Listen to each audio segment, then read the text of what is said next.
Chapter 1. Welcome to the Cage. The documentary opens with the harsh clang of iron gates closing, the echo reverberating through the cavernous walls of the maximum security prison. Inmates shuffle about, the sharp commands of guards cutting through the murmur of anxious voices. Amidst this chaos stands Angel, a young man with wide eyes, his heart pounding as he takes his first steps into a world rife with uncertainty and fear. He recalls the moment of his arrest, the weight of his crime pressing heavily on his chest. As he navigates the stark fluorescent lights and grim surroundings, the sounds of laughter and shouts punctuate the dreary atmosphere, underscoring a brutal reality. This is no ordinary place. With each unfamiliar face, he grapples with a whirlwind of emotions, anxiety, confusion, and an ever-deepening sense of isolation. Listeners feel his turmoil, setting the stage for a journey of survival and unexpected camaraderie in a place meant to break spirits. Chapter 2. The Hierarchy of Survival. As the sun fades behind the prison walls, Angel finds himself enveloped in a world governed by an unspoken hierarchy. He hears the gravelly voice of Stephen, a veteran inmate, echoing in the dimly lit common area. "You need to know your place," Stephen instructs, laying bare the brutal truths of survival within these walls. He explains the unwritten rules, how respect is earned and how alliances form, creating a landscape marked by loyalty and betrayal. The ambient sounds of shuffling feet and guard whistles punctuate Stephen's words, emphasizing the weight of fear that looms large. Angel listens intently, absorbing the wisdom of someone who has navigated this treacherous territory for years. He senses the tension in the air, rival gangs, silent confrontations, and the reality of choice and consequence. In this rigid structure, Angel begins to understand that his fate is intertwined with those around him, and survival will require more than mere compliance. Chapter 3. A Crime of Passion. The soft, haunting sound of a solitary guitar begins to play, setting a reflective tone as Angel's thoughts drift back to the fateful night that changed his life forever. He recounts the passionate argument with his girlfriend, the heat of the moment spiraling into a tragic act of desperation. "It was a blur," he admits, his voice trembling with the weight of his regret. Through sound bites of muffled voices and distant sirens, listeners are drawn into his emotional turmoil, feeling the heartbreak and remorse that lingers in his memories. As Angel reflects on his previous life, a life filled with hopes, dreams, and love, he grapples with the pain of betrayal and the irreparable consequences of his actions. "I never wanted to hurt anyone," he confesses, the raw honesty resonating through the echoes of the prison walls. This chapter paints a vivid picture of a life built on love and loss, illustrating the complexity of human emotions in the darkest of places. Chapter 4. Finding Friends in a Cold Place. As the heavy doors of the recreation yard clang shut, Angel stands under the harsh fluorescent lights, scanning the sea of faces. Among the inmates, he spots Malik, a former gang leader who exudes a mix of confidence and introspection.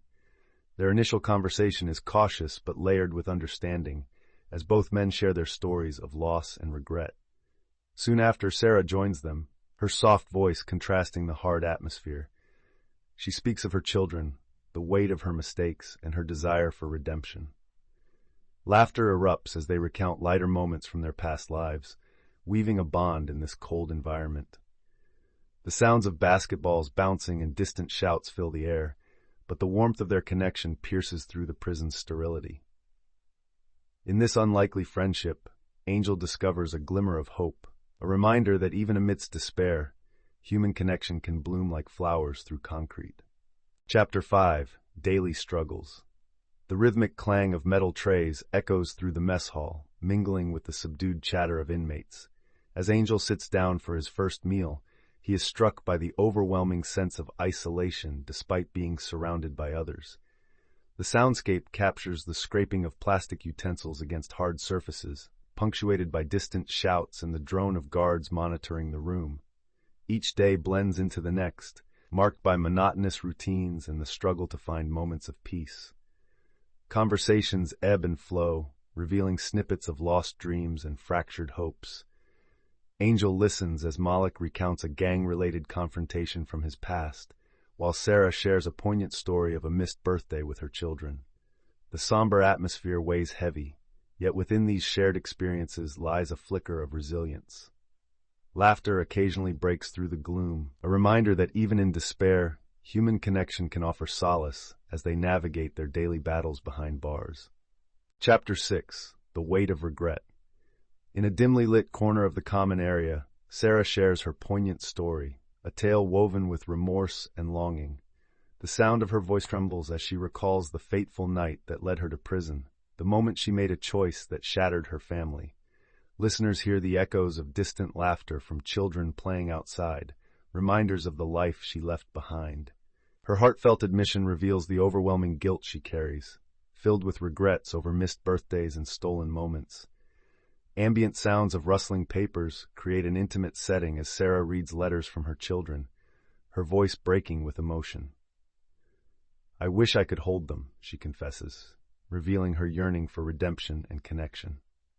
Through her words, a universal truth unfolds. The weight of regret can forge pathways to healing. In this shared vulnerability, Sarah begins to confront her past, holding on to hope for a future where forgiveness reigns. Chapter 7. Art Behind Bars. In the dimly lit corner of his cell, Jorge pours his soul onto canvas, the scratch of his brush a soothing rhythm against the backdrop of prison life. His artwork, vibrant and expressive, serves as both an escape and a mirror reflecting his innermost thoughts. "Art saved me," he confides, his voice tinged with passion. "In here, it's my way of screaming." The sounds of his creativity blend with the hum of life outside, birds chirping beyond the walls, a distant laughter from the yard. Listeners hear the clinking of paint tubes and the rustling of paper as Jorge discusses his dream of exhibiting his work, aiming to shed light on the systemic issues within prisons. He shares his hopes of inspiring others, both inside and out, recognizing that art can bridge the gap between despair and hope. As he creates, the spirit of resilience paints a picture of possibility, illuminating the path toward redemption. Chapter 8. Moments of Brotherhood. As the weeks pass, laughter begins to echo through the stark cell blocks, weaving a thread of warmth in the cold confines of the prison. The camera-like audio captures the inmates gathered in the recreation yard, sharing stories and jokes under the harsh fluorescent lights. It's here that bonds deepen, as Angel, Malik, and Sarah come together with others for the first impromptu talent show. Familiar sounds of clattering plastic chairs mix with the hushed excitement of anticipation.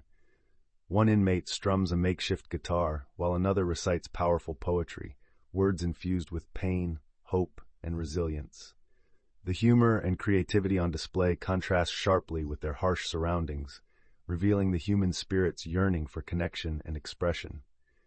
Through shared laughter and performances, the inmates find solace in each other, realizing that camaraderie can transform their experience, reminding them all that they are not defined solely by their pasts, but by the relationships formed within these bars. Chapter 9.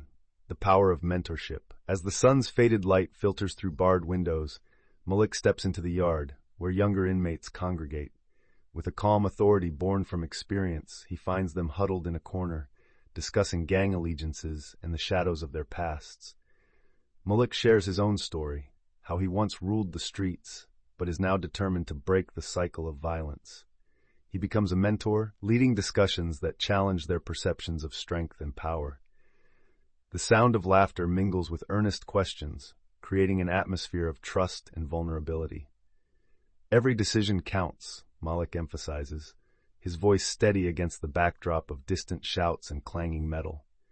The younger inmates begin to see their lives differently, no longer just paths to survival, but journeys toward redemption. Through Malik's guidance, they start to envision futures beyond prison walls, sparking a flicker of hope in their confined world. Chapter 10. Keeping Connections Alive. In the dim light of her cell, Sarah stares at the stack of letters, a lifeline to her children. Each envelope is filled with her love, regret, and hope. With the faint sound of her cellmate's heartbeat as a backdrop, we hear Sarah reading aloud a letter to her daughter, her voice trembling with emotion. "I miss you so much, my sweet girl. I wish I could hold you again."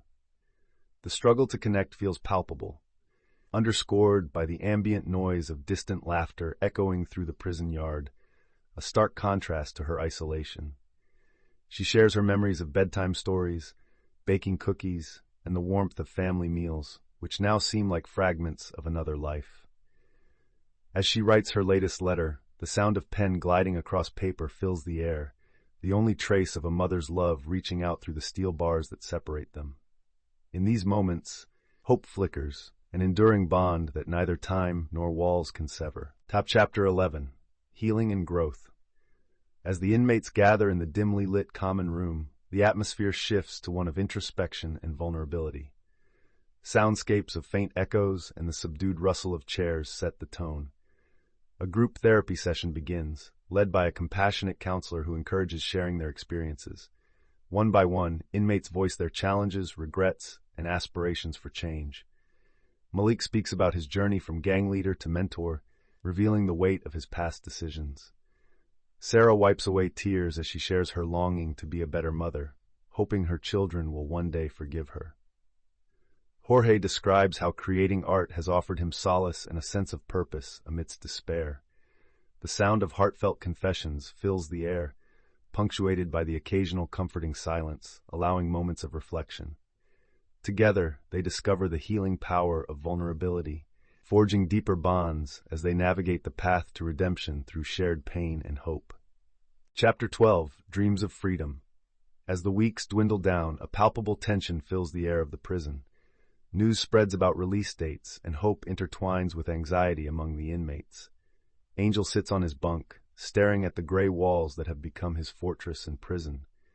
He reflects on the life he left before incarceration, the strained relationships, the reckless choices. A faint sound of laughter from the yard breaks his reverie, reminding him of the bonds he forged. Yet the fear of failure looms large. What if he can't adapt to the outside world? The rumble of a nearby train echoes in the distance, symbolizing freedom and the life that continues beyond the prison gates. Angel listens to his friends share their hopes and apprehensions. Malik dreams of mentoring at-risk youth. Sarah yearns to embrace her children again. Together they face the unknown, clinging to the belief that redemption is possible, even in the shadows. Chapter 13. Trust and Forgiveness. In the dimly lit communal area, the inmates gather, the tension palpable in the air.